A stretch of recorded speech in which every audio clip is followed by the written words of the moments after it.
Welcome to POSable. In this video, we will log in to the POSable app using our Tenant ID and 6-digit PIN number.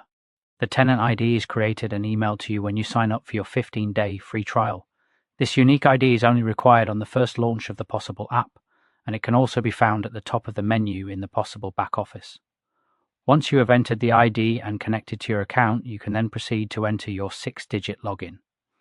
If you have not done so, you will need to create an app user in the POSable back office. We recommend that each member of your team have their own login. Sales and usage data are recorded for the team member who is logged in. Once logged in, the system will start its initial sync routine, downloading all the categories, products, and data from the back office. We can now review the layout for the app. Starting from the top left, we have a Logout button. This launches a window that asks for the reason you are logging out. This could be a staff break time, the end of shift, or when you are closing. Next is the Manual Sync button. This button requests data from the POSable back office and syncs any new categories, loyalty offers, staff, and products to the device. This button should be used when any updates from the back office are required.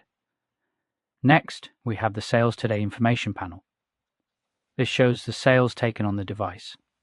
Next is the search bar.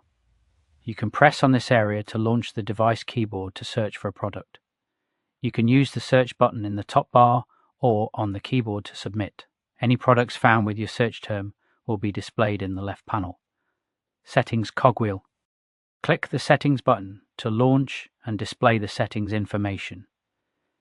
Here you can change the card payment processor you are using on your devices, the theme for the devices, and the type of printer connected. Click the Save button to make any changes required.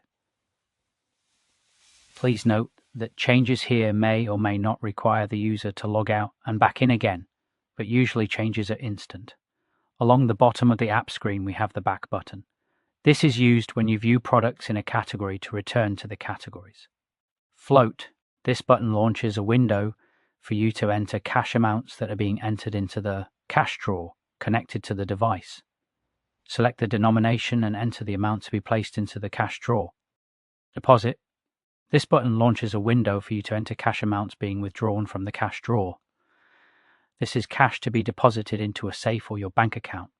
Select the staff name and amount being withdrawn to create a record of the transaction. Reprint.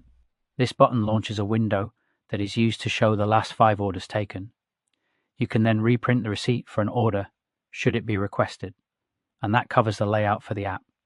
In the next video, we will look at the categories, products, hot products, current orders, and till section, and how those areas are used to generate sales. Thanks for watching.